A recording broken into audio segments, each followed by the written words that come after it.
Guiding your next pop culture journey, this is In Quest of Geek. The best explorers and heroes must now arm themselves with the social, cultural, and emotional tools they'll need to delve deeper than they ever have before. This is our dungeon dive. With you on this dive will be Alex, your host and professional moderator, JPG, pop culture critic and geek educator, and special guest adventurer Nathan Schultz from In Quest of Geek's Tavern Team episodes. So sharpen your social commentary and prepare your most inclusive spells, because we're here to build better character.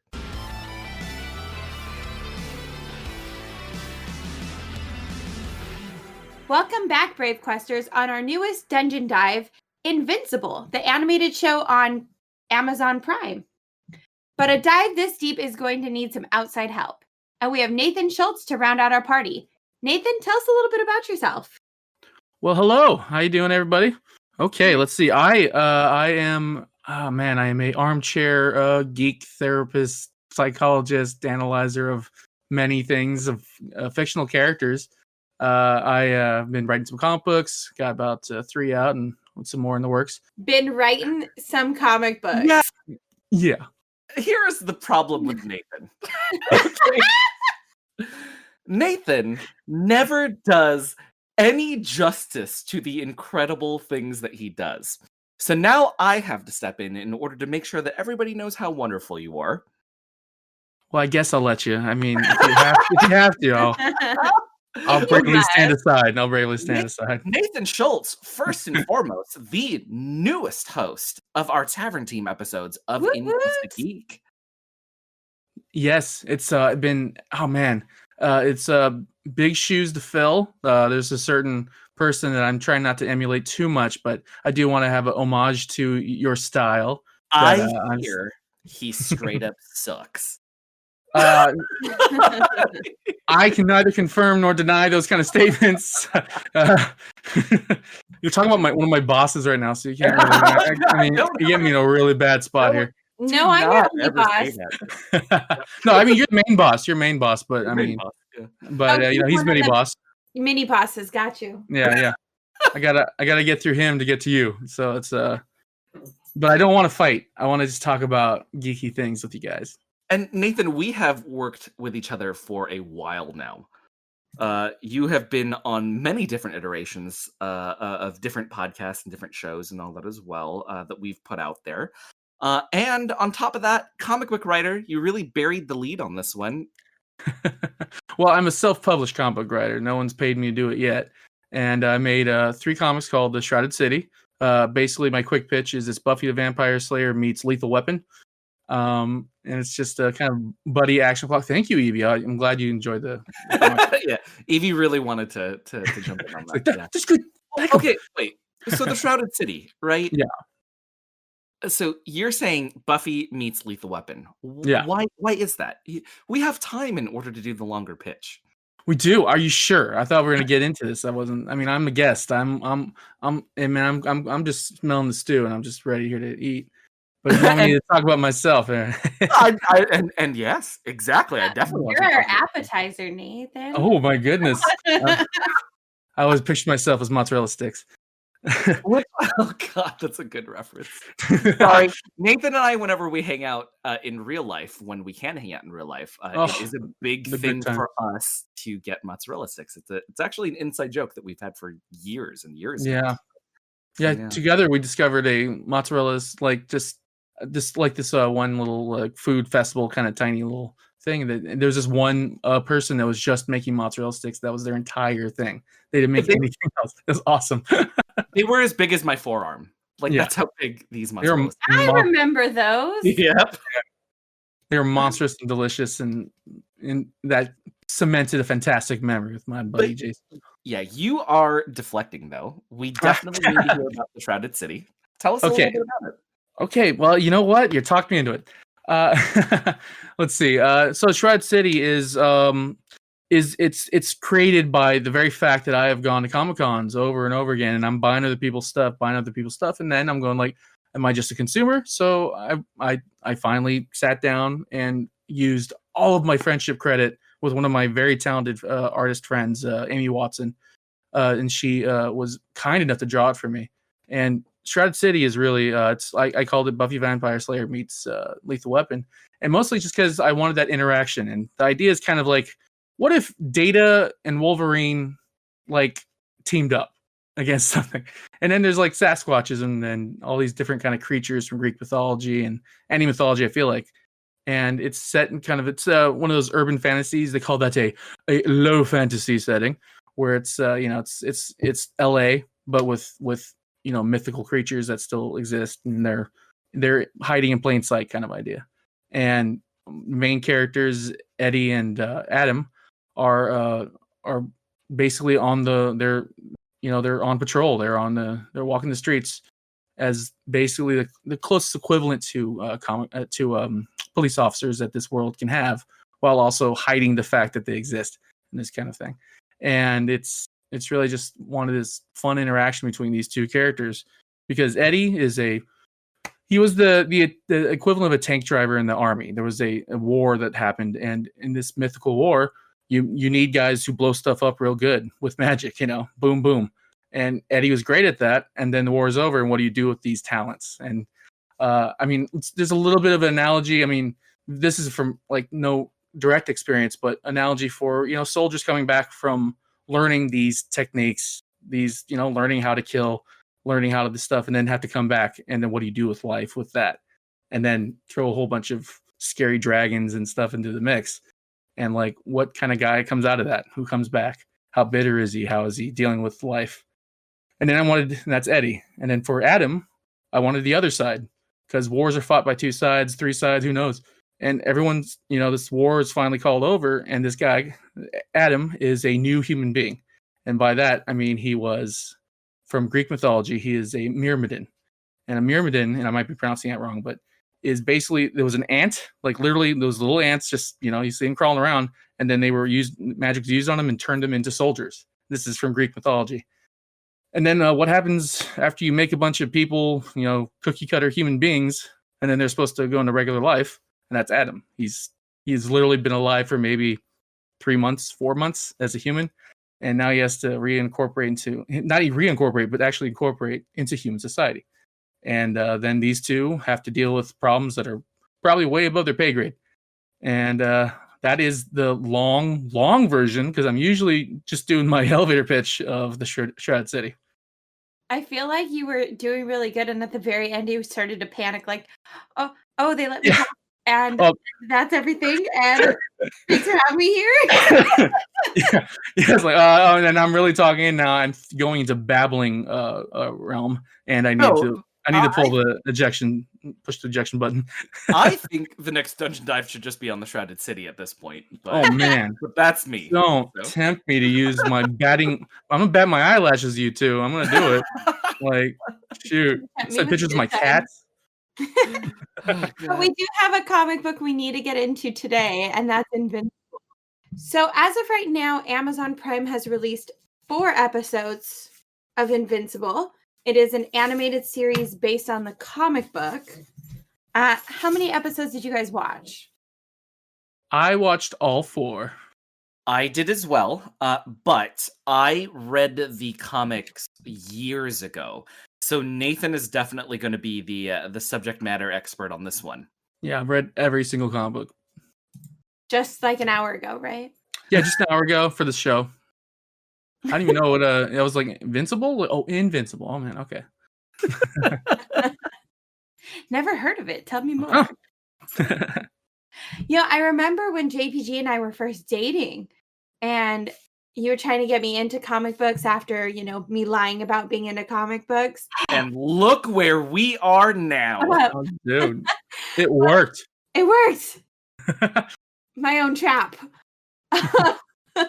But I remember Invincible being the one of the comic books you showed me at my first convention. I think I lied and said I was going to read it. Well, yes, you did lie and say you were going to read it. I also knew that you were lying at that point as well. I think with Invincible, it has a very special place in my heart. Mostly because, this came out in 2003. And during this time, I feel like there was like another kind of explosion in comic books in like the early 2000s as well. At least that's when I was religious about showing up every Wednesday at the comic book shop. Now, Nathan, when did you jump on the Invincible train?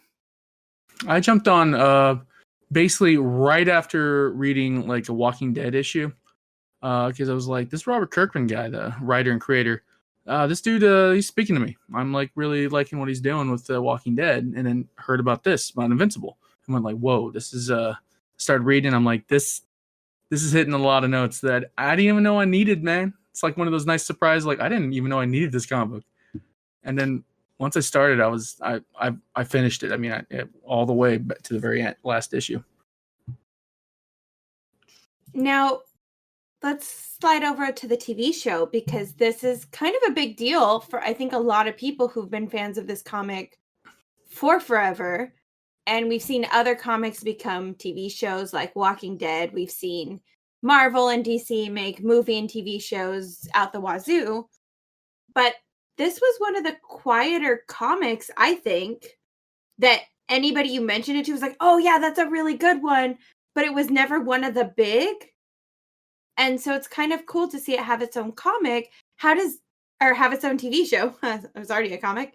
How does this now affect what you guys think could happen in the future with the less bigs? Well, what I mean here, I mean now we're at an interesting point, just in just content for all these streaming sites. I mean, we have multiple streaming sites. At one point, it was Netflix and maybe Hulu, and then you're kind of like question mark. We're at easily hitting. We're gonna start hitting the double digits, if not already. And so now we got everyone looking for the next big thing that's gonna catch someone's eye, like because of how big Walking Dead was. Anything that Robert Kirkman's worked on was going to catch people's attention. So like anything that has anything of that level of interest, like there's other comics that came out around the same time, like Powers and let's see, like I could list a lot. I mean, a lot of this is all from Image Comics, and Image Comics was creating all these other comics that aren't Marvel and DC. So now you have this kind of, you can have a more creative choice, and kind of you can mess around with a lot of different little stuff that doesn't have history yet, like in the grand scheme of like Marvel and that kind of level. This is stuff that now they can look around and go like, wow, this looks like we should give this a shot. We'll give this a shot. Who knows? It's that kind of like, who knows, let's try everything kind of era right now.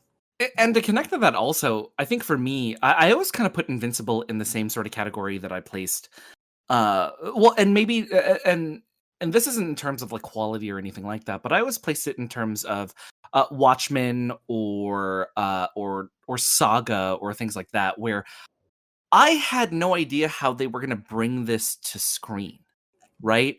I think there's very much a difficulty of bringing this to screen, and how do you translate the very deep and personal things that are going to be happening in Invincible itself? Well, that brings me to one of my questions, which is, do you think it was easier for them to translate using animation? Yeah, I think so. I think that's a really good choice, actually. And also, again, the time, like all these stuff's coming out in COVID, they were getting made before COVID, but a lot of these things I think got greenlit because of the ease of it. Like right now, animation way easier to make, and all compared to everything else. Then because they were already talking about Invincible being maybe a live action, that was getting kicked around a lot too. And I would even argue though that animation was going to be the only way that you could do this justice. And I hate using the word justice because of our last episode right now.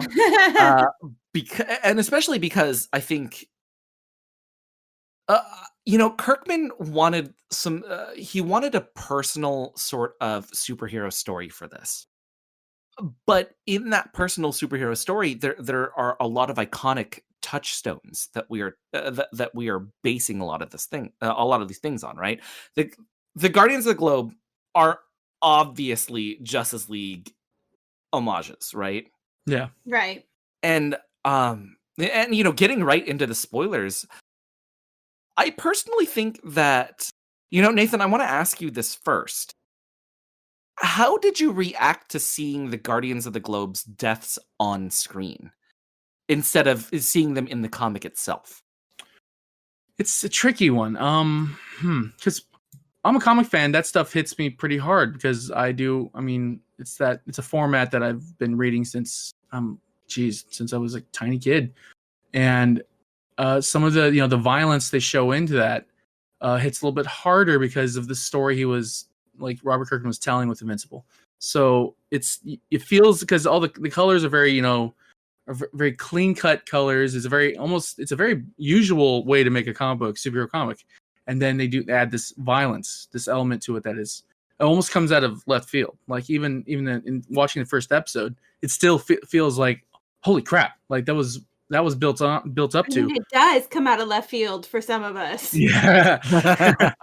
Yeah, no, and that's totally true. And for me, yeah, seeing it animated, seeing the movement, weird thing about like the translation from comic and animated, movement is that you in a comic you can kind of look at this panel, you look at it, you kind of study it, kind of analyze it. It's like the speed and movement of animation, I honestly have to say it hits a little bit harder because you're just kind of like you can see the time spent to do this brutal act. And it seems more brutal because of it. Because you're like, there's time for him to change his mind. There's time for him to do something. There's time for, you can feel that. In a panels, it's like done, snapshot, it already happened. And this one, it's happening. And there's something really visceral about that. It hits a little harder. The amazing way to phrase the difference between the two, though. I really appreciate that idea of the translation between, okay, it's a picture and you're seeing the story, but it already happened. Yeah. Versus it's happening in front of me and there's nothing I can do to stop it. And that's such a good imagery. And I think the show uses this to very great effect, especially in that shocker of the end of the first episode. Alex, I wanted to talk to you a little bit about this as well. Somebody who is not great with violence. That first episode seemed incredibly wholesome up until a very specific point. So what were your feelings jumping into that scene? Okay, so I tell nothing but the truth, right? I have no I should really hide like what happens behind the scenes, but I never do, and I really should. So since I have no boundaries, I'm just gonna lay the truth out here, which is that Nathan is a homie who was like, hey, how are you with violence? And I said, really, really bad. And so he sent me, this is the time to skip. And he gave me the exact length of time. And so I paused to go to the bathroom at about 38 minutes. And then I checked my phone again. And I was like, okay, he said that the violence happens at 42. So I'd play and then I'd pause. Okay, not at 42 yet. And then I'd play and then I pause. And I almost think it made things worse because there was this like insane buildup where I knew this crazy violent thing was going to happen, but I didn't know what it was.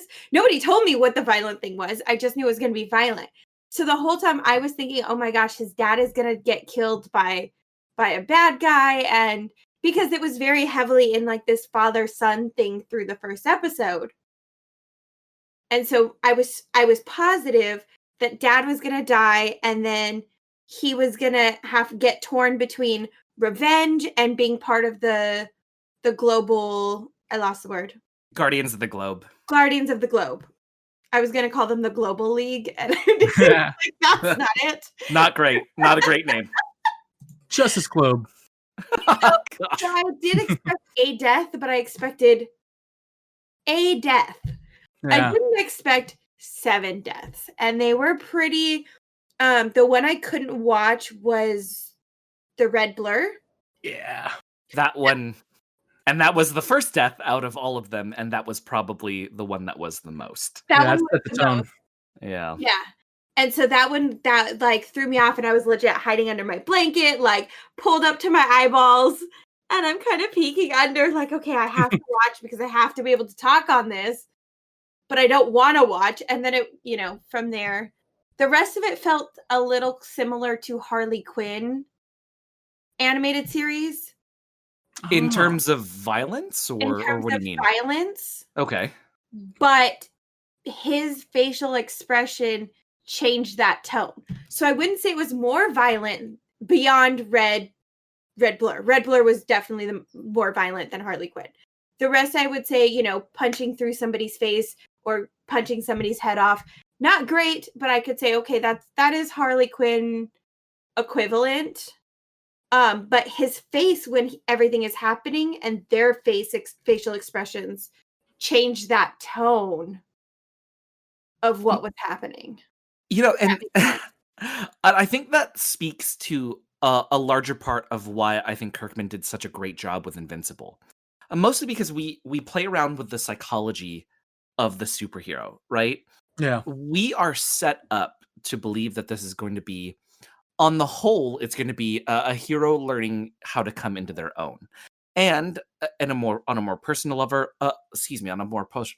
level, having a father and son come together, having a mother and son come together, between both their similarities and their differences. And then we just get it turned on our head somehow.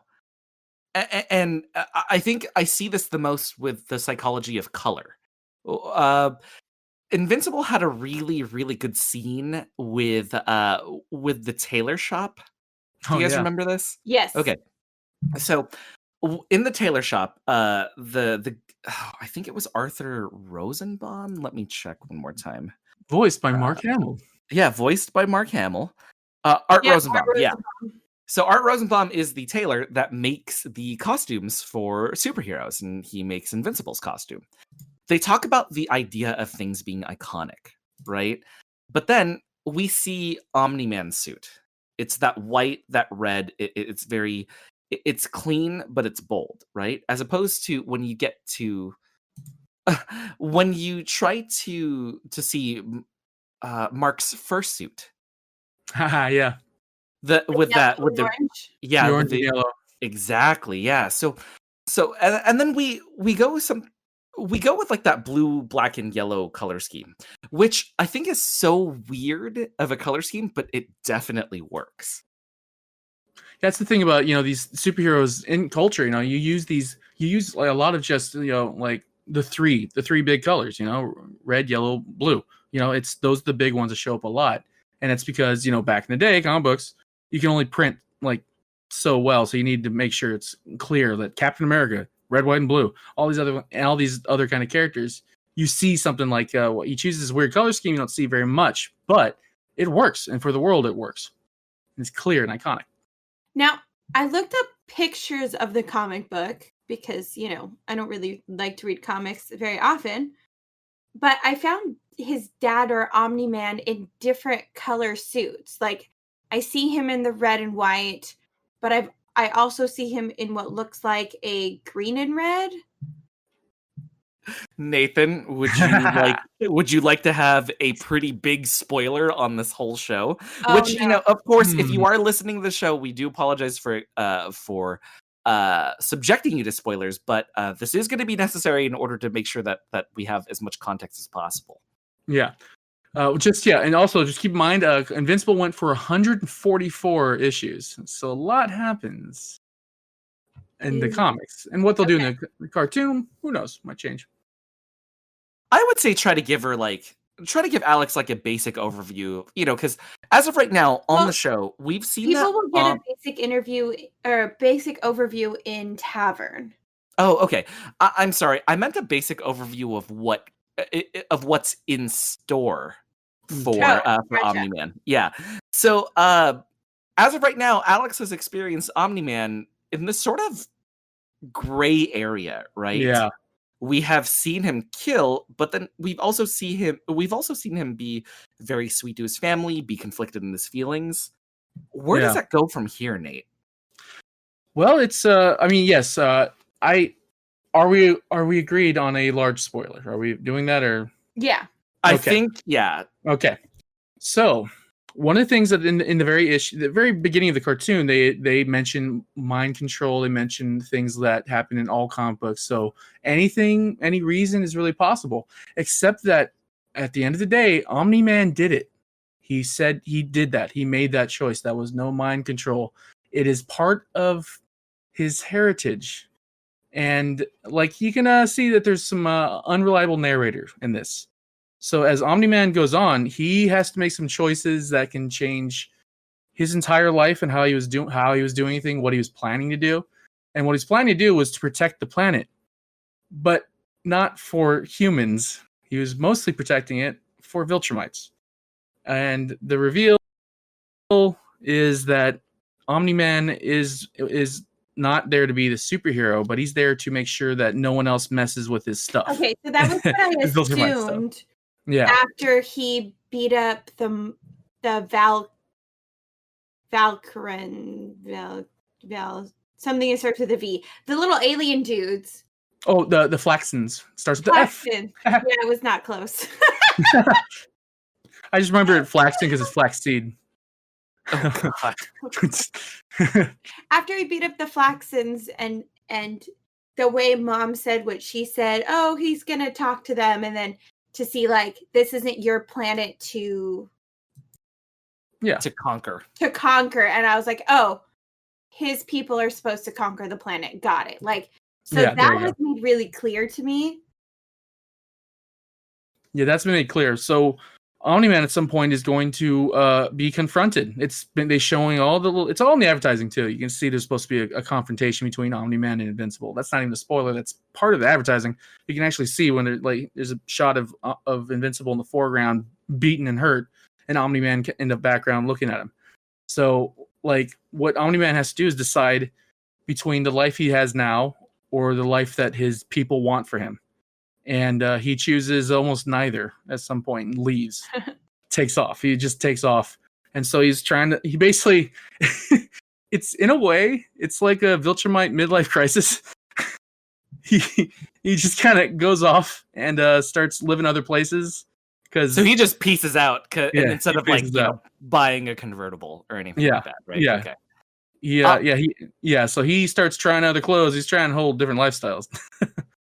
I wanted to take some time in order to speak a little bit about the pacing as well, because I felt that the pacing for each episode was very different and felt very new, right? Yeah. Of course, we're always going to be comparing a lot of these episodes, a lot of these films to the MCU, right? Because the MCU is our gold standard of quote unquote doing things right. Yeah. But I also find myself, especially with origin stories in the MCU, that we have a very sort of paint by numbers sort of feel when it comes to our origin stories. Although they are still fun films, and I wouldn't necessarily call them bad, I would definitely call the emotional beats a little bit predictable. They found a recipe that works, and they use the same recipe for every single thing. So with Invincible, right? Like there's I would even say even within even within each episode, there's a first act, a second act, a third act. They jump then back into a second act, have another third act, and then they end on a first act as well. Like it's very they very much play around with, okay, this is how I want to tell you the story, and I'm going to keep enticing you by and it's not and it's not really even like, oh, I'm going to tell the story out of order. It's just the story beats that we're expecting are out of order. To me, that felt comic booky, and not in a bad way, but in a comic book, it's like you have something intro-y, you get to the end, you end it, and then you have something cliffhangery to get you to the next comic. And so that's how it felt when I was watching it. Like, we were picking up an issue. I know we're not talking about Justice League, but you know how he wanted it to be 6 parts and he wanted it to feel like it was a beginning and an end, a beginning and an end, and it just didn't work. They did it in this and it worked. Like, I feel like this was his goal. But why did it work? I think, for me, I think the approach they're going by, and it's very, you don't really notice it, you don't really get it, but it's almost slice of life. Like superhero slice of life for Invincible. Oh God, you've just gotten Alex so on board for this right now. And awesome. Slice of life is a style of anime, in case people don't know. Oh, there you go. And it's, they're approaching this as a slice of life, but in a comic book. Like, you're kind of in the middle of it. You don't really start with Omni-Man. You start with Invincible, a teenager who's just kind of dealing with these things in his life, and they're big revelations, and he's growing up. He's learning how to be a superhero. and it's slice of life but continuous, like But a comic even book. the big revelations that should have been big for him weren't, and I enjoyed that. I enjoyed that him getting powers was like a dinner conversation and not, oh my gosh, I have these powers and now I have to figure out if I'm going to tell them and you know. The ridiculous need in a lot of stories to make secrets. Like, why wouldn't Omni-Man and the mom tell him? Why would they keep it a secret? And We're going to even- surprise you. That's stupid. He's your kid. Tell him. Because secret identity, the wife knows, the kid knows. secrets. Go ahead. I'm sorry. I was going to say that secrets make the easiest sort of conflict in a story. Yeah. Right? Secrets are a little bit of a crutch when it comes to it. Yes, it could build some incredible storytelling, but yeah, I would say, especially in the superhero genre, it's very overused. Yeah, it's like you rely on that and you go like, no, you see, the secret should be earned. There should be a feeling to it, that not just like, I'm just doing this to surprise you. It's like, no, like what we just described of Omni-Man. Yeah, of course he keep that secret. Otherwise, his wife, who he does love, is gonna like go and tell somebody, or his son's gonna look at him like a murderer. He's gonna be like, no, I'm gonna keep this thing secret, and that makes sense. It's not like he would. Oh, by the way, this will start off with like, my dad is a secret supervillain. Like, no, that doesn't. That's like, I mean, that's a different story. Now Eve at school, right? That if this were Spider-Man, how long would that have taken? How many times would he have to keep it a secret? Now he's still keeping it a secret from Amber, so we're still getting that. But, and they also they add to Amber. You go like, maybe Amber knows. Like, that's the interesting. Right? Like, wouldn't it be easy to figure it out? Comment about she made the side comment about saving the world or something. Yeah, and you go like, what is? And that adds a nice little element of just like, Lois. How long did it take Lois Lane to not notice Clark and Superman side by side? Like, you got to go like, no, she had to figure it out pretty fast. She's an investigative journalist. Well, touching the other side of that as well, like to Alex's point, is there were a lot of times where we got to focus in on moments that we don't ever get to see in comic books. And something that I really enjoyed was during the first Flaxen fight, Invincible scoops up an older woman who has like lost a leg at this point. He couldn't stick the landing and she got even more hurt from there. We get to see how a teen superhero jumps into experiencing death for the first time. Yeah. And we get Eve's side of it too, with talking about her throwing up before every battle and just mentally what that took for her to get used to it. Like that's what's good about this show, is it really does show like, no, these are people with superpowers and they want to be superheroes. And in that in between, wanting to be a superhero and being one is tricky. I mean, you get these powers, you have your dad being the greatest ever. What are you supposed to do with that? And then Eve, she gets these powers. We don't even know about her story yet. And she went ahead and like, what is the mindset to go ahead and go out there and just like, I'm going to fight off an alien invasion. Oh, wait, I don't know how to do that. And they show that. It's like, and they show that collateral damage is not, it's like you see, like we grew up with cartoons like G.I. Joe where they're shooting machine guns at each other, but it's lasers and no one dies. Right. Like, take that away. Now, I do want to talk before we run out of time about the toxic masculinity in this show. Oh, no. What? No, I meant like I meant oh no to toxic masculinity in general. Yeah. It's not your topic. Yeah. Do we not want to talk about it? No, I definitely want to talk about it. I 100% want to talk about it. Did you guys notice it? Oh yeah. It's pretty prevalent in a lot of interactions. I mean, okay, Rexplode in the first place is just he's a bit toxic. My problem with that, first of all, I'm going to just say that I'm biased because I really, really dislike that actor. And I haven't seen him in a single thing that I've ever enjoyed his character in. Ever. She's talking about Jason Matsukas. Yeah. Yeah, I always find his characters obnoxious. The closest I've come to liking one has been Parks and Rec. Yeah. And even then I was like, this just isn't necessary. He's not necessary. So that all being said, because I'm biased, but I had a problem that they used the toxic masculinity as humor. Which okay, well, give us a specific example. Yeah. Well, I mean, he was the joke of everything. He's the joke when we're talking about him cheating on Eve. Which is just, that is not how anybody reacts to being cheated on, or because, okay, I had a problem with that whole scene, mostly because Adam Eve should be mad, and it, by all rights, should definitely not even give this dude a chance, right? But then she's also mad at Duplicate, even though Duplicate explains that, like, wait, Rexplode said that he was single. Right. Okay. And I understand that they're friends. Like, please don't get me wrong, and there should be some sort of period of mourning or something like that, right? But this poor girl was essentially tricked. She was lied to. And why? I had a little bit of trouble with Adam Eve being a little bit angry about that. And really, the only way that I can think about it is like, no, you guys have been friends for forever, and she hooks up with your dude the day that she finds out that you guys broke up. Yeah, it crosses a different line, not the same line, but a different line. But the implied line is not the line that I wanted them to address, and I think that was my problem with it. And I totally agree with that. And with his jokes with Monster Girl. Yeah, even his commentary throughout, I feel like they knew he was an asshole. Sorry, Anthony. They knew he's a jerk, and yet they use that for the humor, because there really isn't humor in the show besides him.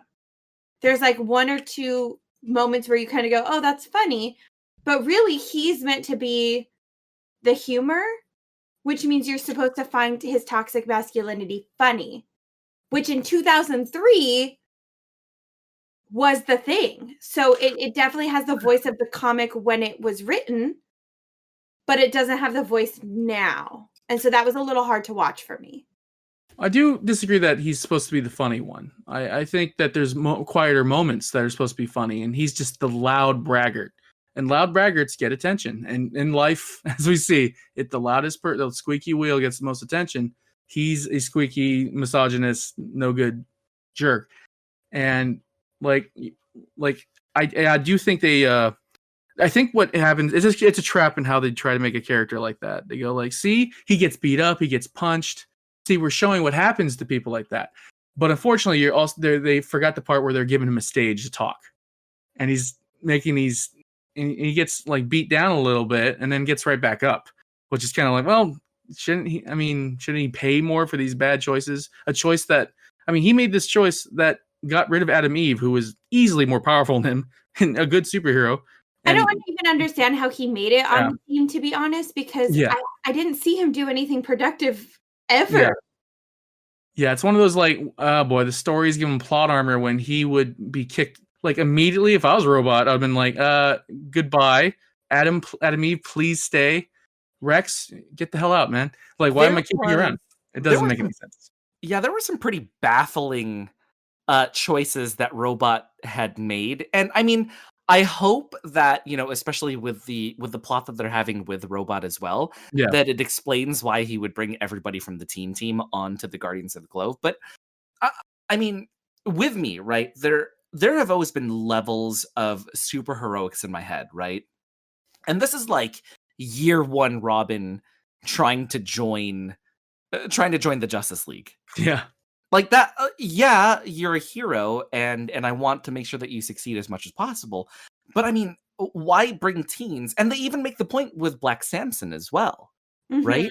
Black Samson is by far has experience, and when it comes to, I'm sorry, but when it comes to fighting, like experience is going to trump youth every time. Well, and that's where it was kind of threw me off, because he pretty much put all the people from his old team on, and if they're the fourth best, why are so many of them on the Globe team? Like, it didn't make sense. I almost called them the Globetrotters. I'm not. You can't get Guardians of the Globe. Guardians of the Globe. Guardians of the Globetrotters. I don't understand how he got there, besides the fact that they want his character to carry out what he's doing, which again takes away from all the characters around him. I think the toxic masculinity point is very important too, right? Like this is coming out. This is coming out around the time of like, say for example, Road Trip. Do you guys remember that film? Yeah, No. Really? Wait. probably for the best. Yeah, probably for the best. It was funny. I've never watched it, but I've seen it was on my VHS tapes. It was funny for the age and time frame that my brain was at, right? And I think you make a very clear point about the toxic masculinity. I really think you're gonna like where Adam Eve is gonna go. I mean, I'm sure I will, but he's not the only one. Because really, with the dad, when he gets upset, the way he talks to his wife is really toxic. And then with the son, he emulates that. When his mom tells him to go inside or something, he says, "Make me." He's emulating his father. He's emulating that toxicity that he's seeing, that we're seeing. So And it's not just one character. Yeah, those are excellent points. And for another spoiler, there's actually a story reason for that they might start showing. And it's not, I'm not trying to defend it. I'm like, no. Like that's not good. But basically in the story, in the comics, if they bring it back, and I think they will, Viltrumites have rage issues. They have really bad rage issues, enough where they destroy lives. I mean, they have all the powers of Superman with none of his empathy, that they have rage issues, and it builds up as they get stronger. And it's you actually see this in one of the Flaxen fights where Invincible breaks out, right? Right, when they grab Eve. They make the distinction in that fight was he wasn't afraid for her life. He was angry. And that's where the power came from as well, right? So yeah, I think if we're going to delve even deeper into this right now, Viltrumites are a whole, they're just here to represent like toxicity in the first place, right? Yeah. Because we don't know that yet. Yeah. Yeah. But I'm glad that they are laying the seeds. Yeah. Right. Yeah. Which then it makes sense. It's just from my eyes, I'm like, ooh, this is really hard to care for a lot of these characters because Yeah. And I do think that's a problem that even I mean, I'm a comic book fan and I've been reading it for a long time, but like in the comic books, every solution is made with violence every single time. Very few times do you have like, let's talk it out. And even Invincible in the comics had moments where he's just like, hey man, let's talk, let's stop. And those are cool moments. And I haven't seen enough of those. Yeah, we just saw him. He was on the moon, which was great. Yeah, with Alan the alien. Oh my god, and the best voice. Oh my gosh, they chose great. Yeah, Seth Rogen is one of the producers for the show, correct? Yeah, he's a big comic nerd, and he's been keeping it going. Yeah, and like in comics, a lot of the emulating they're doing for these comics is violence is the answer, and you got and it keeps coming up a lot, and that is a problem that does permeate comic books. I would say is that you do. I mean, really, they're 32 pages. What are you doing? You action adventure, get your head going. But it is a problem with how quickly it goes to like just straight to fisticuffs, straight to trying to beat each other up. Even with the high school stuff, right? Amber going, "Oh, well, you took a punch from me and you stayed there." Like, oh yeah, that's gross. I'm sorry. Like, I'm happy that he defended you, and to be like, look, you stood up and you defended me, even at your own risk. Okay, that's cool, right? Yeah. Sure. But to be like, oh, you took a punch and you stayed there and you took it and you didn't run.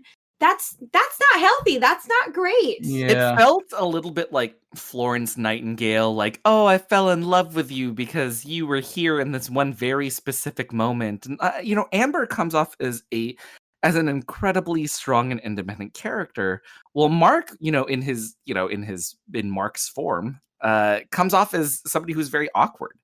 And yes, as a nerd myself, that kind of story appeals to me. But I would also argue that, Mark is trying to be as strong as Amber at this point, while trying to figure out his invincible status. Yeah, there's a lot of emulating. He's got a lot of examples of how to act, and and it does affect you. Like I emulate Superman, or emulate Batman, emulate Wolverine, and everyone's got different ways to how they handle something. And imagine those figures being alive, and you then having the power to affect that, to act on these influences. Now, one last thing before we want to wrap up.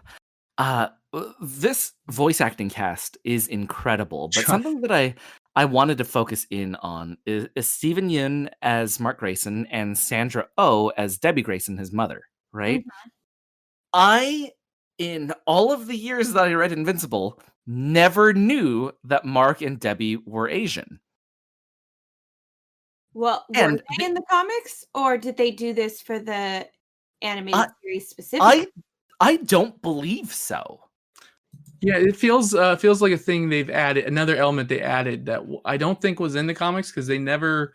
I mean, that's kind of tricky too, like how do you point but that it out? wasn't not in it. Yeah, they never said what Debbie's maiden name was, so that was one thing. Is like, okay, and we don't know, and I think that Stephen Young casting helped either shine a light on that's always been there, which I think is pretty cool, or like I never knew this, and it was like an Easter egg this whole time. I was just like, oh, he was? Oh, I didn't really, like it's hard to translate. It's hard to translate those things to comics and like make sure you're not making a caricature.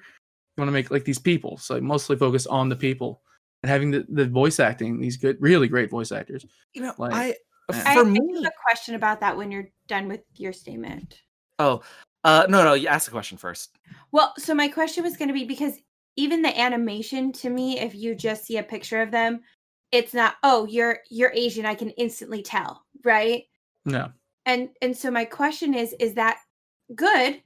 Because not everybody who's Asian is the stereotypical Asian look of what you picture in your head, or is that bad because you're not seeing yourself on screen? Well, I would say personally, right, something that I think stereotypically ethnicities very much struggle with the same sort of issues. And I think with, and speaking from my experience, something that Asian people in general, and especially Asian Americans, deal with is the idea that we're of two worlds, right? We're not as Asian for our Asian friends, and we're not as quote unquote white for our white friends, right? And getting to see a half Asian, half Viltrumite on screen, right?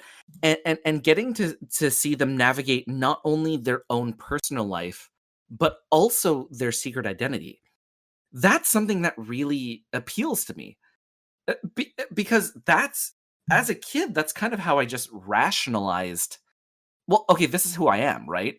I am Filipino, and then in my secret identity, I'm this white-sounding, American-facing sort of kid who is, who's not going to stand out, right? Because if I stand out, the nail that stands out gets hammered in, right? Mm. Getting to see somebody else get to work through that, especially in the terms of superheroics, like, I can't wait for like my kids to see this, right? I can't wait for my grandkids to see this, because this speaks to something that is personally, readily felt by all of us, right? Oh my gosh, there was a film. Oh my gosh, there was a film just recently where it was maybe not a film, but there's a property just recently where it talked about how only Black Americans were getting superpowers, and how that would change and shape the cultural landscape for them, especially in America, right? Yeah. I feel like this gives us a little bit of a taste in the same way. So ahead of this, I do hope that they talk a little bit more about his heritage. Right, because we've only focused on Dad's half right now. Yeah, but I also don't think they're going to, mostly because they do have a lot of plot threads to focus on, which I personally think is. If they didn't discuss it in the comic, will they suddenly bring it in now? Yeah, like it's a missed opportunity on my end, especially getting to talk about Especially with the want to talk about where you're standing with authority, how authority gets put in place, why authority stays in place as well. Because what was it? Cecil's in charge of everybody in the superpowered community, but he's still letting Omni-Man run amok, even though he knows what's happened. Now, just to tap into that a little further before we end, when we did the Raya and the Last Dragon episode, we talked about where in Asia a lot of the voice actors were coming from. Mm-hmm. So, yet again, we have two actors that are both Korean. Is this, okay, we're seeing the same actors again and again, or are we still on, hey, at least we have representation and we're happy? Or a mix of both? Well, it's tough for me too, because I love Sandra Oh and I love Steven Yeun. Yeah. And it's tough because it's one of those things where, like, would I have wanted to see like more voices? Yes. But I think in general, the show did a very good job in placing minorities in places where we weren't expecting to see minorities, right? For Rexplode, I always thought he was just like this crappy white dude. Yeah. Right? But now you have Jason Mantzoukas, playing his voice, right? Duplicate was always Asian. And Alex, I have to tell you this also. In one of the episodes, you actually see Duplicate's brother. Oh. Yeah. And his name is Multipol. Oh my god. Yeah. Oh, I okay. The names, I love them. The names in Invincible are incredible, and I hate myself for loving each and every one of them. What? How? No, there is no reason to hate fantastic use of puns. Come on. You know how hard it is to come up with names this post comic books? Like, Robert Kirkman had to name a lot of characters. I like that one is just robot, and it completely fits. Yeah, completely works. Like, I think for representation, I think one of the best things is when it's mixed in and it doesn't spend too much time like pointing at it. It should be obvious because this is how the world is, so we're not even going to acknowledge it. We're not going to acknowledge it because white guy marries Asian woman, has half a kid, and that's totally cool. It's not a thing to even had notice. A whole kid, but it was. They didn't have half a kid; they had a whole kid. Hapa. Sorry, I'm using terminology that I apologize. Alex, no, not half a kid. Nate, you used the term right. I heard it wrong. No, that's no problem. It doesn't always pronounce very clean. Because I grow up. I'm a mutt. Like I look white because guess what? It's easier. You can say me I'm white. I'm mostly European heritage, but I got Hawaiian in me, and I am the Hapa Haole cousin. When I go over there, I am and that's that's an interesting sort of idea, right? Like you are quote unquote passing. Yeah. Right? Yeah. As opposed to, in I would even compare Invincible to this as well, right? Because he is kind of just this passing sort of superhero, right? Yeah. And you see this because he's not quite comfortable in either skin. Yeah. I would even call him passing teenager at this point, but yeah. It's just that he's starting his life, and he kind of already knew what's going on way early. And I think a lot of kids nowadays are dealing with that. It's just like you kind of have your college life starting to get planned when you're in elementary, like faster and faster. There's a lot of things. And Mark is, he's a heritage, he's a legacy. He's got to live up to this ridiculous Superman level legacy. And like, imagine kids that grow up with that kind of pressure and what do they do with that? That's kind of part of the story they're telling too.